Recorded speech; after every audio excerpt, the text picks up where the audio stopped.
Welcome to our morning moments. And most of you from our church know I'm in the Philippines, and so I thought I'd give you another shot of where I am.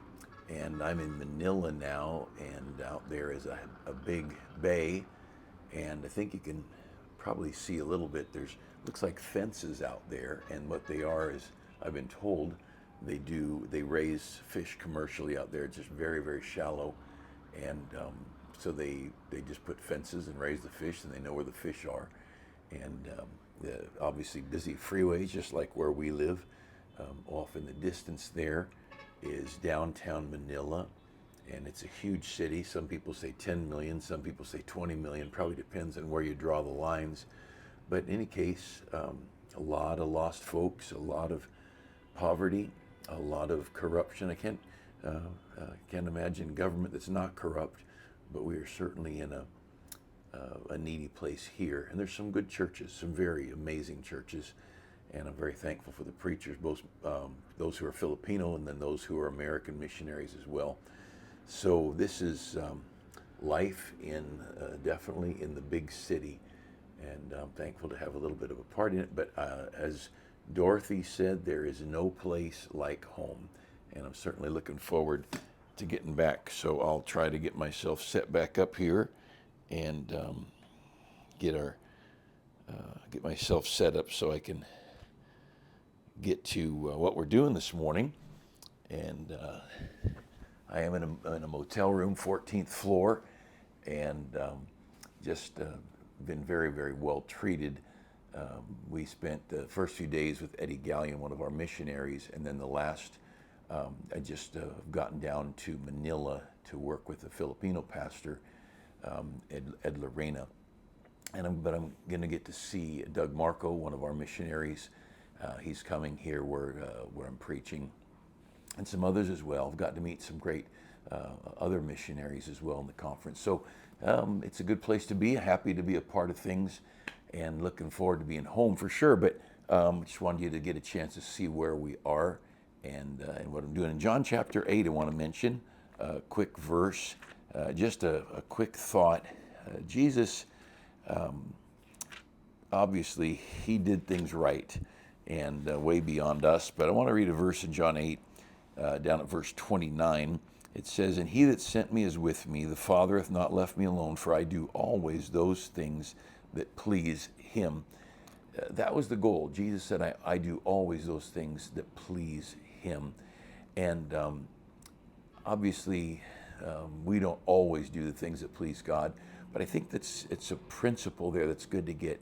I can't control sickness, but I can do things that please God. I cannot control the economy, but I can do things that please God. I can't control the government, but I can do things that please God.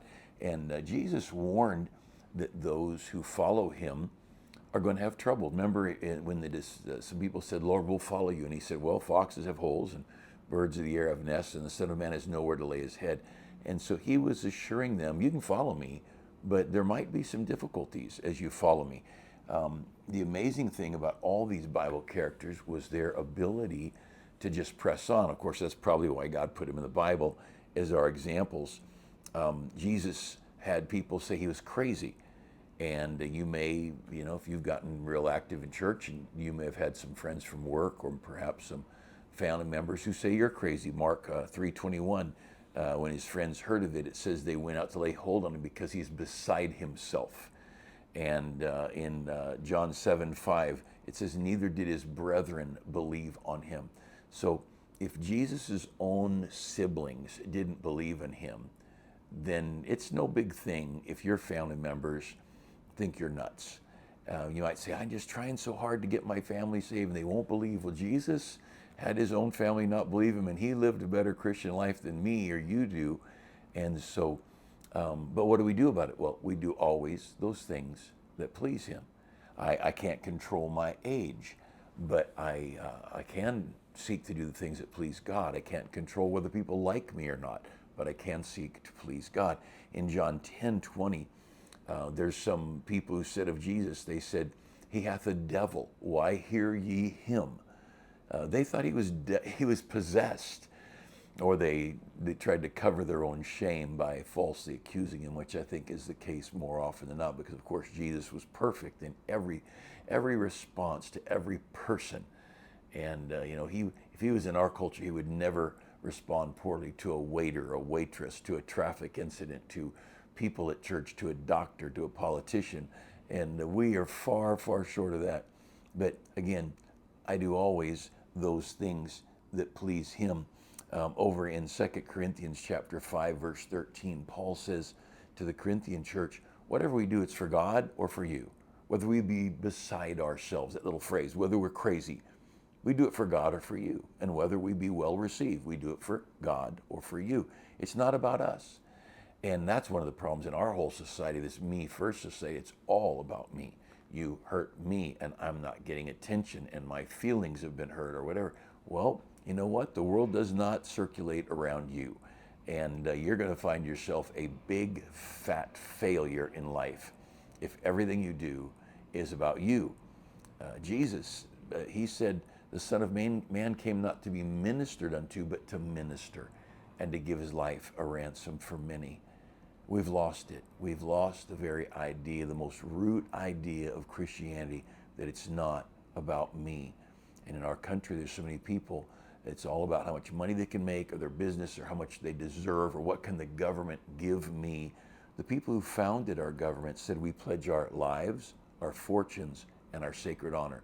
They said, I will give all that I have. I'll give my life. I'll give my reputation and my honor. I will give my money. Go ahead, destroy me. I'm doing it for the country's sake. Well, we've reversed that thing. Now we want to know, what can the country do for me? And sadly, that's moved into the church. What will this book do for me? And I believe this book will do a lot for you. But that's not the big thing. The big thing is this book is our guide, so we do what he wants us to do. The big thing is not what God will do for me. I have a right to go to God for answered prayer. Well, yes, you do. And in his wonderful mercy, he invites us, come to me, all you that labor and are heavy laden. And he says, come boldly to the throne of grace. But that's not the big thing. The big thing is we are here to worship him. We're here to tell of him. We're here to glorify him. We're here to tell others how wonderful he is. This me first thing, it's destroying churches all over, because we've got churches that have an attitude that what am I getting out of this? And what do you have for my children? What do you have for me? And as I'm older, I'm single, I've never married, I'm recovering. Do you have an addictions program? Yeah, we have an addictions program. Read your Bible, go to Sunday school, go to church, go out soul winning, be a servant of others, and glorify God. But boy, people don't like that. Our culture is everything's got to be focused on making me feel better. And the Apostle Paul, in Acts 26, there's a great verse here. Paul is before Agrippa and Festus. So if I put these people right, one's a governor and one's a king, but they're all under Roman rule, and so it's definitely different than what you and I would think of.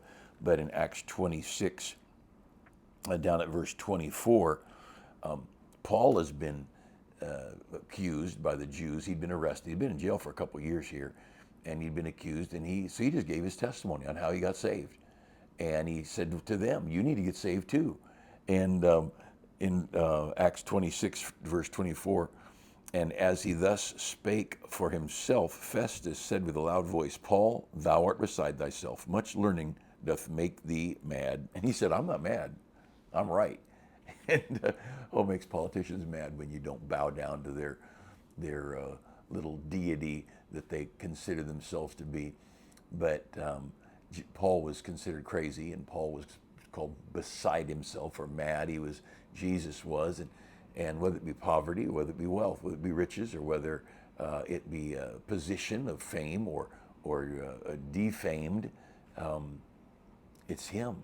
I'm not here to have a good name.